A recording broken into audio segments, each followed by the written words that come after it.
एक बार के लिए अपनी आंखें बंद करो और उन चीज़ों को याद करो जिन्हें तुम शिद्दत से पाने की कोशिश कर रहे हो, जैसे कि बेइंतहा मोहब्बत, कभी ना टूटने वाली दोस्ती, फैमिली का सपोर्ट, जिंदगी में स्टेबिलिटी, थॉट्स की क्लैरिटी। पर कई बार ऐसा होता है ना कि हम संभालते हैं, फिर भी कुछ चीज़ों को खो देते हैं। जिन चीज़ों के पीछे हम ज़्यादा भागते हैं वो हमसे उतना ही दूर चली जाती हैं। मेरी ज़िंदगी में भी एक ऐसा इंसान था और उससे जुड़ा एक ऐसा एहसास था जिसे खो देने का डर मुझे बहुत ज़्यादा था। यूँ तो राधिका और मैं सेम क्लास में थे, मुलाकात तो हुई थी, पर फिर भी कभी हमने बात नहीं की थी। आखिर हम थे इतने ऑपोजिट्स। जहाँ मुझे स्कूल की लाइमलाइट में रहना पसंद था, उससे एक कोने में शांति से अपना जीवन गुजारना था। पर उस दिन जब हम दोनों साथ बैठे, तब हमें रियलाइज हुआ कि on the face of it, चाहे हम कितने ही ऑपोजिट्स क्यों ना हो, क्लास के सेम लोग हमें अनोइंग लगते हैं। संदीप सर के सेम पीजीएस पे हम दोनों को ही ठहाके मार के हंसी आती है, और उसके साथ साथ सबसे इम्पोर्टेंट, लंच से पहले टिफिन खत्म करने का शौक हम दोनों को ही था। बस तभी से मेरी बगल वाली सीट का परमानेंट रिजर्वेशन हो गया। थोड़े टाइम बाद तो ऐसा हुआ कि हर प्लान में राधिका का होना वाज एन इम्पोर्टेंट क्लॉज। अगर करेंगे तो साथ करेंगे, नहीं तो नहीं करेंगे। पर फिर फेयरवेल हुआ।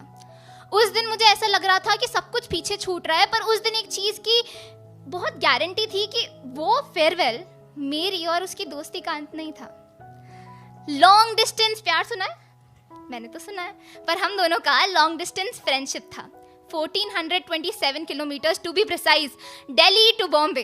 पर कोई ऐसी चीज नहीं थी जो हम दोनों को अलग कर सके। पहली स्नैप ऑन स्नैपचैट, इंस्टाग्राम पर स्टोरी, और हर चीज हम दोनों एक दूसरे को बताते थे। एक दिन ना हम बात कर रहे थे कॉल पे, और 45 मिनट्स खत्म होने के बाद उसने कहा, ब्रो कल मैं राहुल के साथ ऑफिशियली बाहर जा रही हूँ। एक सेकेंड राधिका, ये राहुल कौन है? देखो बताया तो था, राहुल वो जो कॉलेज में। राधिका ये राहुल कौन है? You are taking this name for the first time. मैंने शायद रिया को बताया होगा। इनसिक्योरिटी पता है तब आती है जब आपकी बेस्ट फ्रेंड आपसे पहले बातें किसी और को बताने लगे, जब इंस्टाग्राम पर किसी और के साथ स्टोरी ज़्यादा फ्रीक्वेंटली डलने लगे, और तब इनसिक्योरिटी के साथ आता है डर किसी को खो देने का, डर to be replaced in someone's life who is irreplaceable in yours. और जब पता है डर होता है ना, तो आप बहुत सारी चीज़ों को बदलने की कोशिश करते हो। मैं बस उसे खोना नहीं चाहती थी, इसीलिए मैंने गुस्सा, एंजाइटी, फियर सबको अपने अंदर दबा लिया, क्योंकि she was more important to me than any of this feeling, and I tried to be an understanding best friend. पर जब चीज़ें वैसी नहीं होती जैसी वो होती हैं, तब बहुत सारी सिंपल और मैजिकल चीज़ें सिर्फ और सिर्फ कॉम्प्लिकेटेड और जिंदगी का प्रेशर बन जाती हैं। और हम दोनों ने कुछ टाइम बाद बात करना बंद कर दिया। कभी झगड़ा नहीं हुआ था, पर इतना पता लग गया था कि झगड़े की जरूरत नहीं है। इतनी शांति थी हम दोनों के बीच जो कभी नहीं आ सकती थी। 2018 अप्रैल।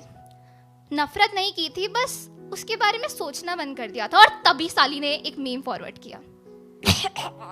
जेठालाल का मीम था, and it was talking about school life. Oh my God, what a combination! And then we started talking. Bro यार, स्कूल में हम सब भी ऐसे ही थे ना? हाँ राधिका, पर बदलना तो पड़ता है ना। अरे क्यों बदलना पड़ता है? सारी चीजें तो वैसे ही हैं। पर जब सामने वाला इंसान बदल जाता है तो बदलना पड़ता है राधिका। नहीं वनिका, अगर चाहे ना तो हम सारी चीजों को वैसे ही मैजिकल रख सकते हैं। अच्छा तो ये बता, हम दोनों ने बात करना क्यों बंद किया था? कभी तुझसे पूछा नहीं, हिम्मत ही नहीं हुई, पर आज बता क्यों बंद किया? यार कर तो रहे हैं बात Radhika, you know what I mean. हम वैसे कनेक्टेड नहीं है जैसे हुआ करते थे। वनिका यार, तू बॉम्बे जाकर ना बहुत बदल सी गई। तुझसे बात करके ऐसे लगता था किसी कॉल सेंटर पे बात कर रही हूँ। तू ना गुस्सा करती थी, ना गंदे जोक्स क्रैक करती थी, समझ ही नहीं आता था क्या कर रही है। एंड आई फेल्ट दैट तू बहुत अकेली सी हो गई बॉम्बे जाकर। राधिका, मैं बॉम्बे जाकर अकेली नहीं हुई, जब तू चली गई ना तब अकेली हुई थी। चल मान भी ले मैं चली गई, तो तू मुझे पकड़ कर नहीं ला सकती थी। यार मुझे लगा कि तू रिया की ज़्यादा अच्छी दोस्त है और रिया और तुम दोनों बात कर रहे थे ना, I was jealous and insecure and I didn't want to hurt you. पर वनिका, तूने अपनी फीलिंग्स दबा कर मुझे तो हर्ट ही किया ना। तू बता देती, पर झगड़ा हो जाता तो ऐसे लग रहा था कि तू इस मौके की तलाश में है मुझसे दूर जाने के, and I didn't want to give you that one slight possibility of leaving me, one slight reason of leaving me. पर वनिका, रीजंस की ज़रूरत नहीं होती अगर इमोशंस ऑनेस्ट है तो। तू बताती, अपन सुलझा लेते। तू तो वो लड़की थी जो स्कूल में कुछ भी बिना सोचे समझे करती थी, इसीलिए तो हम दोनों दोस्त थे। जहाँ मैं ओवर थिंकर, तू नो थिंकर। इतना क्यों सोचने लगी ब्रो? तू वापस कब आ रही है? मुझे गले लगाने का मन कर रहा है। 4 महीने बाद भी राधिका को गले लगाकर सब कुछ पहले जैसा तो नहीं हुआ, पर उस दिन समझ आया कि लाइफ में we can't hold on to things. जो इंसान जैसा है वो अगले दिन वैसा नहीं रहेगा। फॉरएवर का कोई डेफिनेशन नहीं है। हर इंसान तुम्हारी जिंदगी में जो आता है वो कल नहीं रहेगा और सब कुछ बदल जाएगा।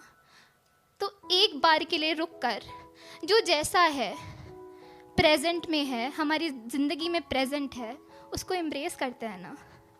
Why can't we just forget about the fear of losing people in future and just value them in the present now? कई बार सोचती हूँ कि क्या होता अगर मैं राधिका को उस दिन बता देती कि I was a jealous, insecure best friend। क्या झगड़ा होता? शायद हाँ। पर सवाल ये है कि क्या उस झगड़े को सुलझाना इतना मुश्किल होता जितना इस ना झगड़े को सुलझाना मुश्किल था? शायद हाँ, शायद ना। जो नहीं हुआ वो शायद है, तो जो है उसको संभाल कर रखते हैं ना। Thank you.